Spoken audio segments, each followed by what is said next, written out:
A Grécia Antiga surgiu a partir de 1100 a.C.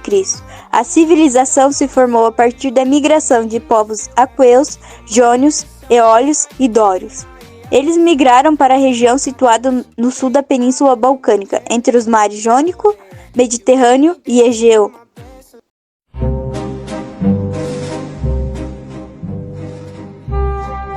Cidadãos eram compostas por homens adultos livres, nascidos de pais atenienses e que possuíam direitos políticos e jurídicos. Eles tinham o direito de participar da Assembleia, votar e ocupar cargos políticos.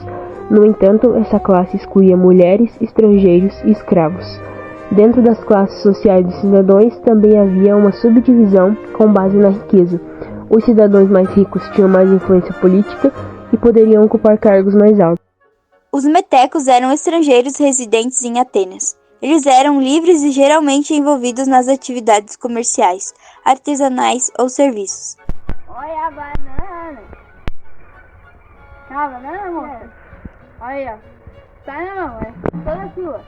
No entanto, eles não possuíam os mesmos direitos políticos e jurídicos que os cidadãos. Eles pagavam impostos especiais e estavam sujeitos a certas restrições. Escravos eram a classe mais baixa na sociedade grega. Eles eram considerados propriedades e não possuíam direitos.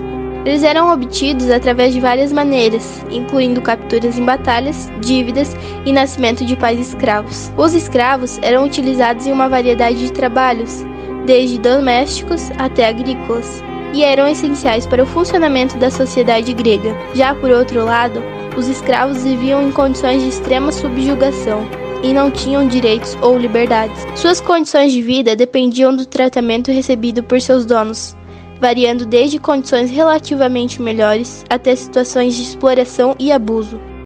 O papel da mulher na Grécia Antiga era de subserviência ao homem. Elas deviam servir e obedecer ao pai, ao irmão, ao marido ou ao homem ao qual pertenciam. Elas não eram consideradas cidadãs e nem dispunham de nenhum direito ou mesmo de liberdade. Sua função era ser mãe e ter herdeiros e cuidar de serviços domésticos.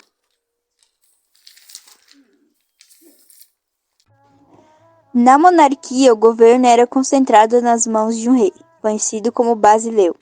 Em algumas cidades-estados, o rei contava com um conselho de nobres para governar. Este conselho era geralmente formado por uma pessoa da família do rei.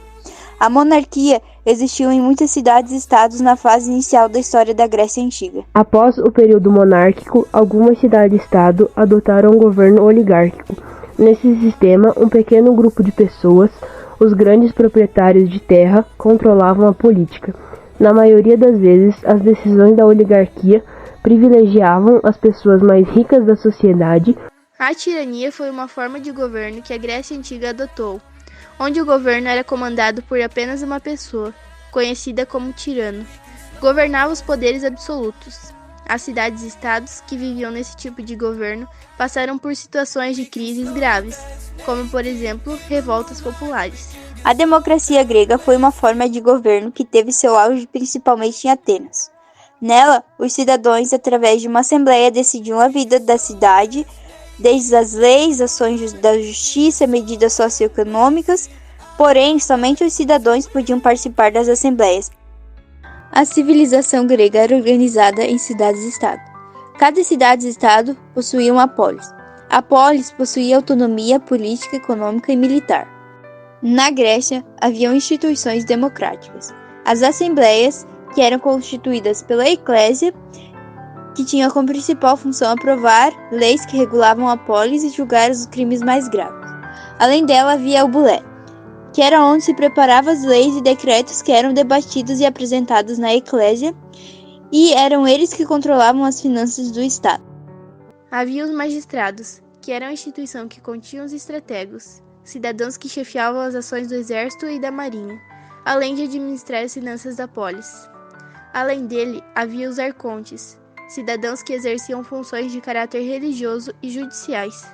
Os que sentenciavam e julgavam os delinquentes eram compostos por areópagos, cidadãos que julgavam crimes mais graves, e os elieu, tribunal popular onde os cidadãos julgavam crimes menos graves. A filosofia foi um grande marco crucial para o desenvolvimento da civilização grega. Foi a partir dela que obtivemos o uso da razão como principal referência, deixando de lado as suposições de que tudo que ocorria era originado por um deus.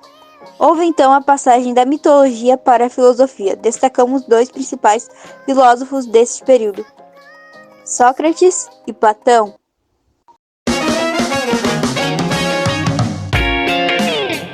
E que tal a gente atacar no anoitecer? Eu acho uma ótima ideia. Com certeza, ninguém estará esperando. Mas também pode ser inconveniente. E que tal a gente atacar a madrugada? Sim, isso é uma boa ideia. Temos que bolar um plano. Não podemos perder essa batalha. A guerra não está perdida. Vamos, minha gente, vamos. Jamais iremos perder esta guerra.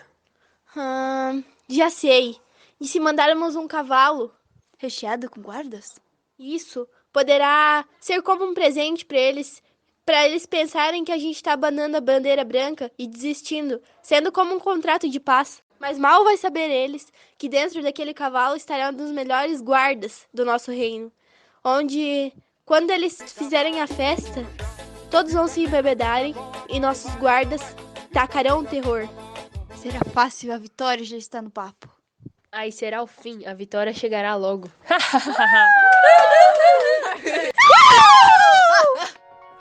A cultura grega é uma grande referência de um povo criativo e distinto. A arquitetura, por exemplo, se destacava por seus templos, onde eram realizadas celebrações e cultos devocionados a deuses. Na pintura se destacava o realismo e o antropocentrismo, onde representavam batalhas, cenas cotidianas e deuses da mitologia. Nas esculturas se encontrava um realismo. Sempre buscavam exaltar a beleza dos homens e dos deuses, utilizando a argila para a realização de seus trabalhos.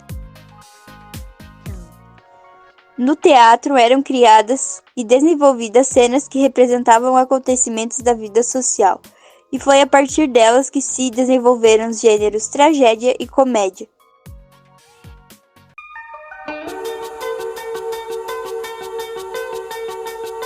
Zeus, conhecido como o deus mais supremo da mitologia grega, o governador do universo.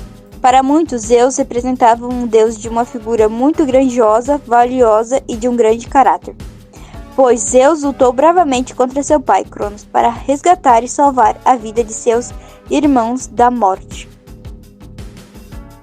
Afrodite é uma antiga deusa grega associada ao amor, luxúria, beleza, prazer, paixão e procriação. Ela foi sincretizada com a deusa romana Vênus. Os principais símbolos de Afrodite incluem murtas, rosas, pombas, cisnes e pardais. A deusa grega Atena, conhecida como Minerva pelos povos romanos, é a divindade da sabedoria, inteligência, do senso de justiça e das artes. Filha de Zeus, um dos principais deuses da mitologia grega. Era protetora dos heróis, arquitetos, tecelões, poetas e filósofos.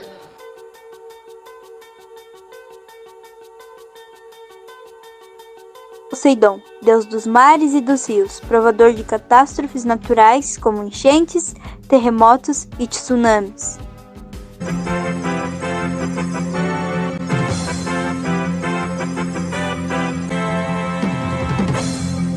Vai vendo, eu saindo, eu bebendo, bem acompanhado e nem sofrendo.